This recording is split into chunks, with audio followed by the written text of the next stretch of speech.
Shri PR Jaishankar, CMD IHLCL Indian infra finance company limited, Shri MR Kumar, chairman LIC,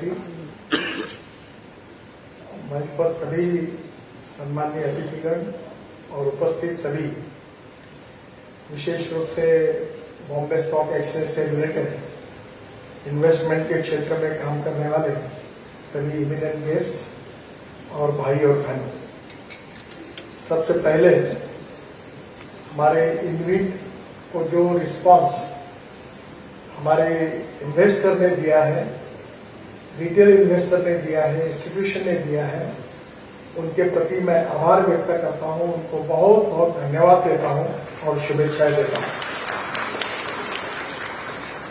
ये जो English का जो हमारा पहला ये प्रयोग था, उसमें रिटेल लोगों को ज्यादा प्रोत्साहित करने की कोशिश हमने की।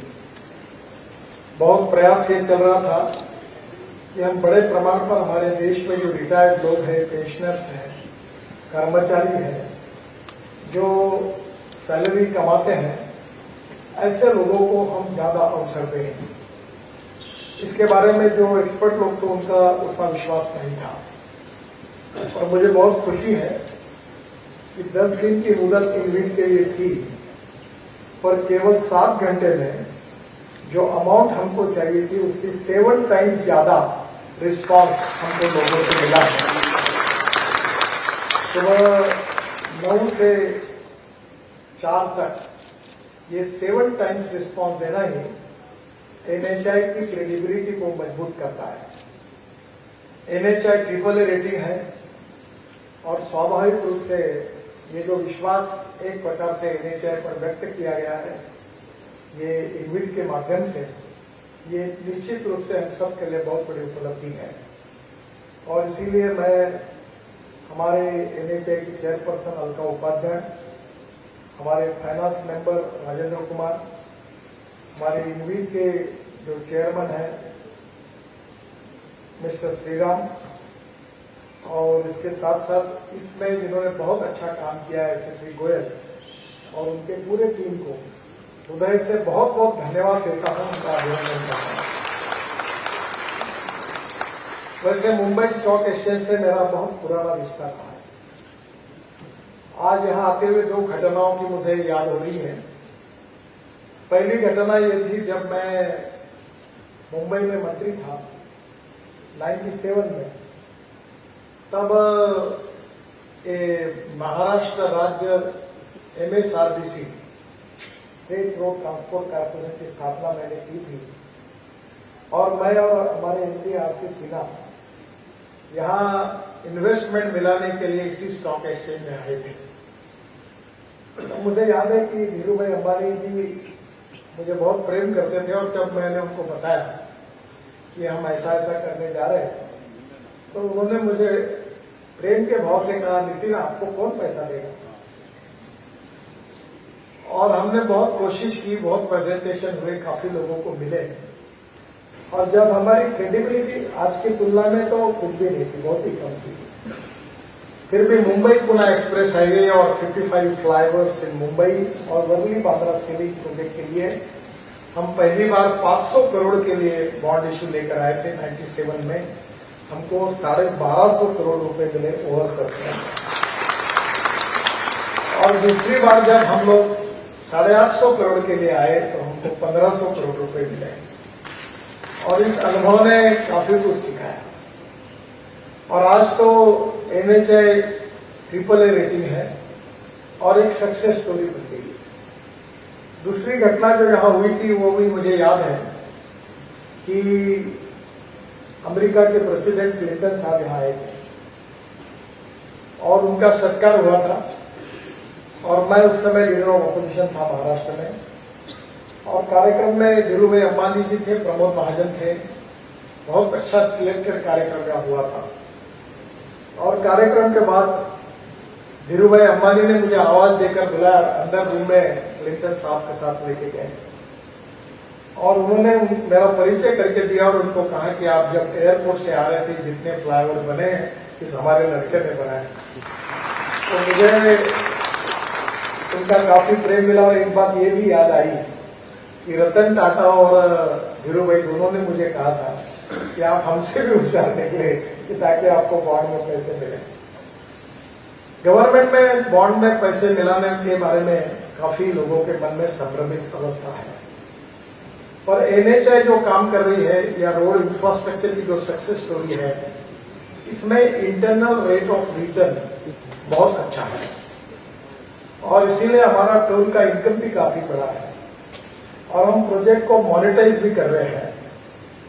मुझे एक बहुत अच्छी बात अभी हुई है कि हमारे फाइनेंस सेक्रेटरी सोमनाथन जो है, इन्होंने प्रधानमंत्री जी के मार्गदर्शन में हमारे सब मंत्रिमंडल के सामने बहुत अच्छा आर्थिक स्थिति और भविष्य की नीति के बारे में विजन रखा और उसमें उन्होंने एक अच्छी बात रखी कि हमारे देश में जितने इंफ्रास्ट्रक्चर के प्रोजेक्ट है, वाटर, पावर, ट्रांसपोर्ट, कम्युनिकेशन, इसमें से अनेक प्रोजेक्ट ऐसे जिसमें इंटरनल रेट ऑफ रिटर्न बहुत अच्छा है और इसलिए गवर्नमेंट बजट के साथ हम पब्लिक इन्वेस्टमेंट पीपीपी मोड में हम उसमें लाकर एक नए इनिशिएटिव लेकर इसकी शुरुआत करनी चाहिए। उनने ये बहुत सही बात कही है कि देश में प्रधानमंत्री जी का सपना है कि $5 ट्रिलियन की इकोनॉमी बनानी है और we are the fastest growing economy in the world और इसमें सबसे महत्वपूर्ण बात है आत्मनिर्भर भारत की। और इसलिए मैं तो अक्सर यूपी और बिहार में भी ये कह चुका हूं कि 24 एंड होने के पहले यूपी और बिहार को भी अमेरिका के स्टैंडर्ड के रोड इंफ्रास्ट्रक्चर हम बनाकर देंगे, इतना हमने संकल्प किया।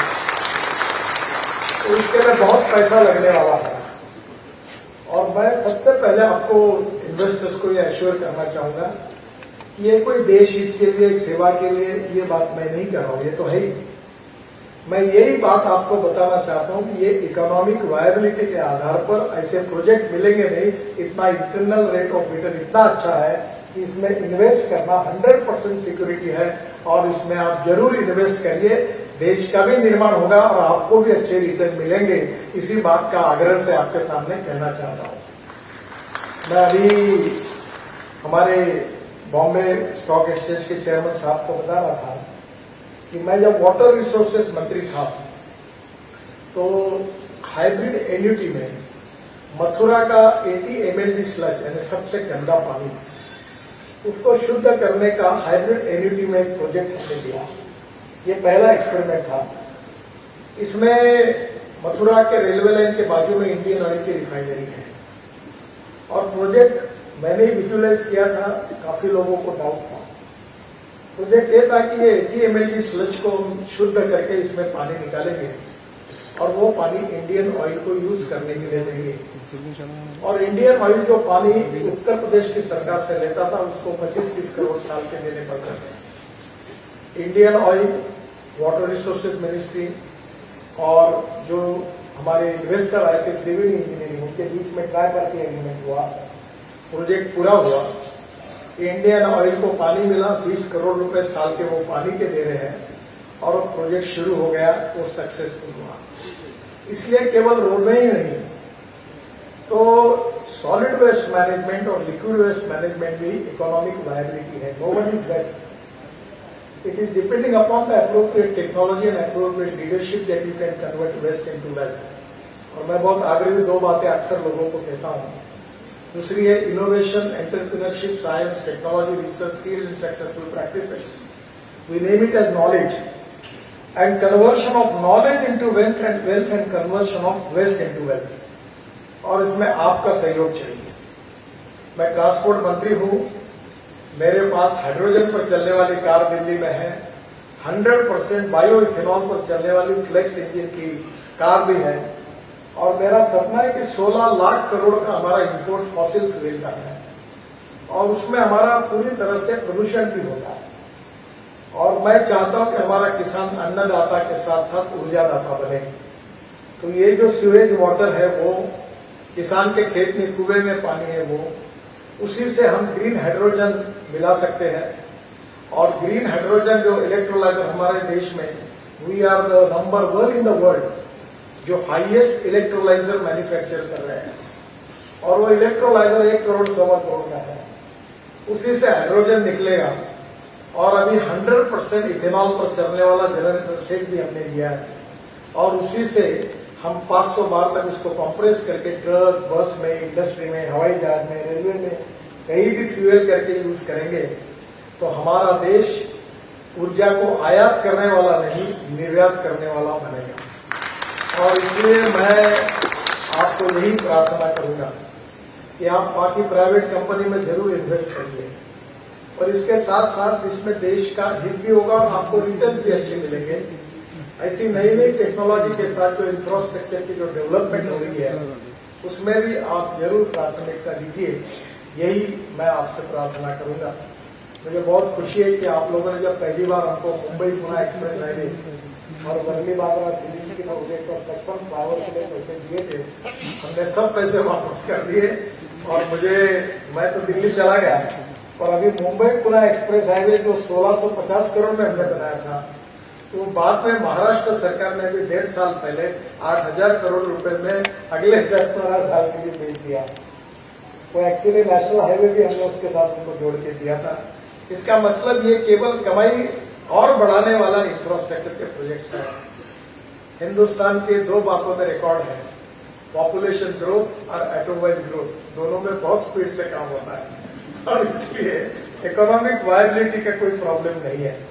और इसलिए आने वाले समय में मुझे बड़ा दुख हुआ कि हम लोग काफी लोगों को निराश करना पड़ रहा है जिन्होंने अपने इनविट में पार्टिसिपेशन किया है और हम जल्दी ही और प्रोजेक्ट निकालेंगे और ज्यादा से ज्यादा प्रोजेक्ट जो है वो निश्चित रूप से छोटे छोटे लोग जो सैलरी कमाते महीने में रिटायर्ड हुए हैं उन लोगों के इन्वेस्टमेंट को उनको 8% तक रिटर्न दे रहे हैं और ये भी सुविधा है कि अगर वो चाहते तो रिटर्न उनको मंथली मिल सकता है।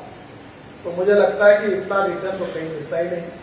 तो निश्चित रूप से रिटायर्ड लोगों के लिए, जैसे हमारे सिक्योरिटी के कर्मचारी होते हैं, हमारे छोटे छोटे कर्मचारी होते हैं, उनको रिटायर्ड होने के बाद इसका बहुत अच्छा उपयोग होगा और इसके लिए जो रिस्पांस मिला है उसके लिए निश्चित रूप से मैं उनका आभारी हूँ और जल्दी ही हम इनविट में और प्रोजेक्ट लेकर हम आएंगे। हमारे पास प्रोजेक्ट की कोई कमी नहीं है।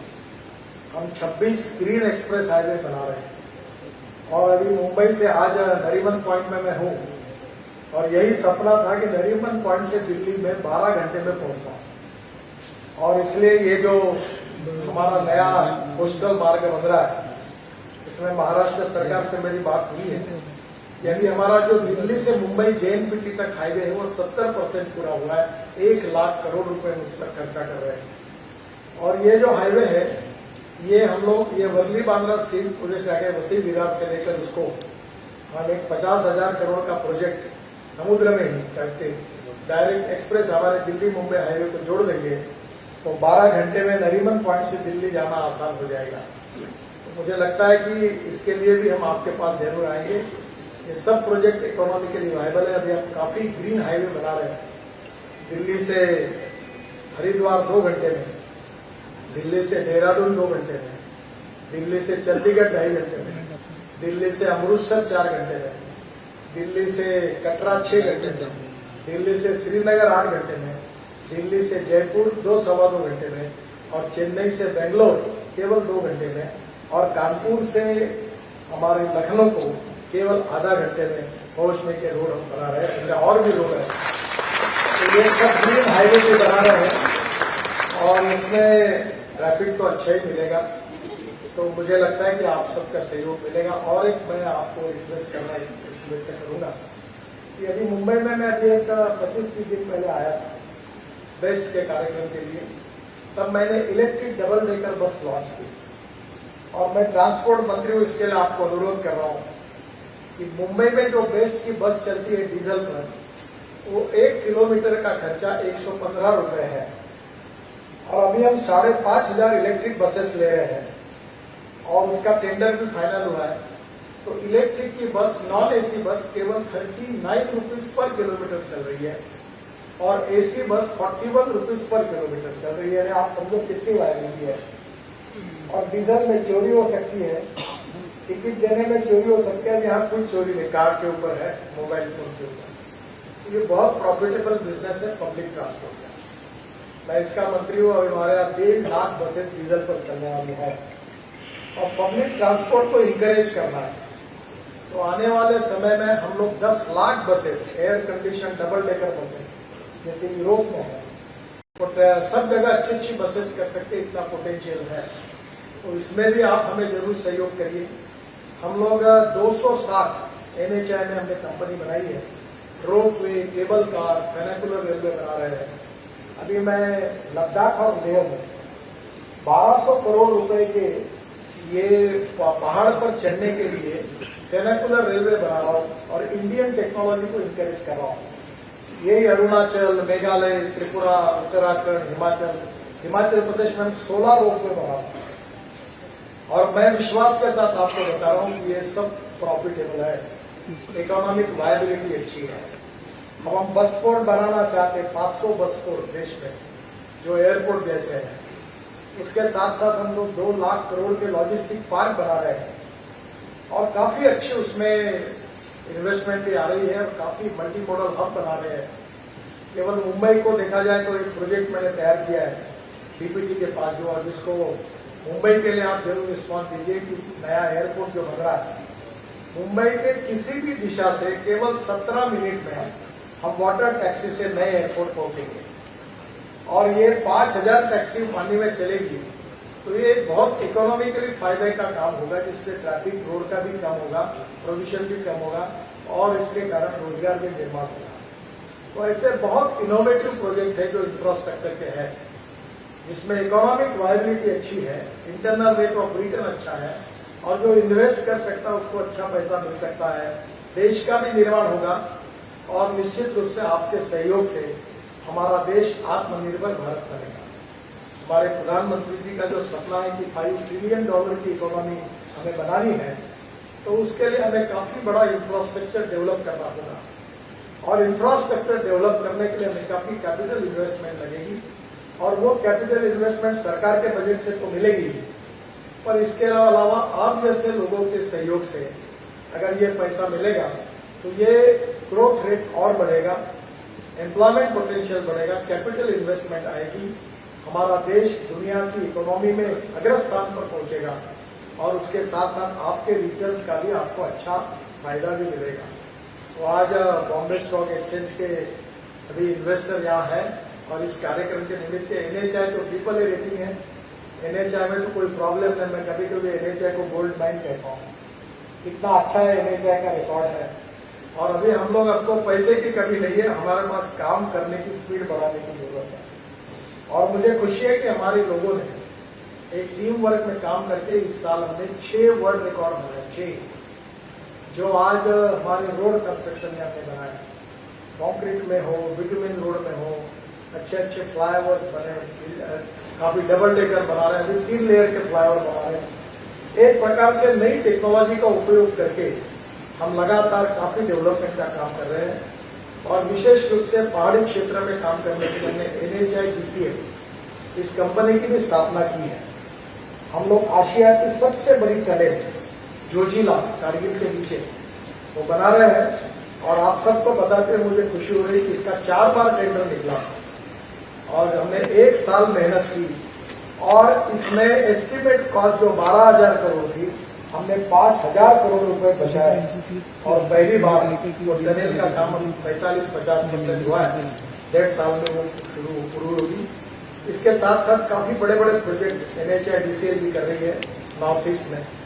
अभी तक उनको तो हम कैपिटल मार्केट में नहीं आए, पर इस देश के इंफ्रास्ट्रक्चर में हमारी भारत सरकार ने, वित्त मंत्री जी ने 2 लाख करोड़ का बजट हमको दिया है और ऊपर से आप सब लोगों का सपोर्ट रहेगा तो रोड इंफ्रास्ट्रक्चर तो अच्छा बनेगा ही और उसके साथ साथ बाकी इंफ्रास्ट्रक्चर के इन्वेस्टमेंट के लिए भी आप जरूर सहयोग करिए, यही मैं आपसे अनुरोध करता हूँ। NHAI के चेयरमैन और उनकी टीम, हमारे इनविट के चेयरमैन उनकी टीम और विशेष रूप से हमारे गोयल, अभी उनको भी मैं बहुत बहुत अभिनंदन करूँगा। अभी मैं बैंगलोर गया था ऑस्ट्रेलिया में, तो वहाँ के ऑफिस में उन्होंने मुझे इन्वाइट किया था, तो कह रहे थे कि हम लोग हिंदुस्तान में काफी इन्वेस्टमेंट करने के लिए तैयार हैं। तो मैंने कहा कि आपका बिल्कुल स्वागत है, जितनी इन्वेस्टमेंट आएगी उतनी इन्वेस्टमेंट में स्वागत है, पर मैंने उनको ये भी बताया कि उसके साथ साथ हिंदुस्तान के छोटे लोगों की भी इन्वेस्टमेंट हम प्रायोरिटी पर लेना चाहते हैं। हम देश की जनता की इन्वेस्टमेंट के आधार पर देश का निर्माण करना चाहते हैं। मुझे बहुत खुशी है कि this is really a good historical start. This is not only important to NHAI, but this is important for our Indian economy. The first time the investor has got a lot of lead on NHAI, on our investment, on our infrastructure. It is really a great thing, great day. मैं बहुत आप सब लोगों को बहुत बहुत धन्यवाद देता हूँ, आपका अभिनंदन करता हूँ और ऐसा ही सपोर्ट आप सबका हमारे प्रोजेक्ट को और भारत सरकार के इंफ्रास्ट्रक्चर प्रोजेक्ट को ऐसा ही मिलता रहेगा, इसी विश्वास के साथ आप सबको बहुत बहुत धन्यवाद। नमस्कार।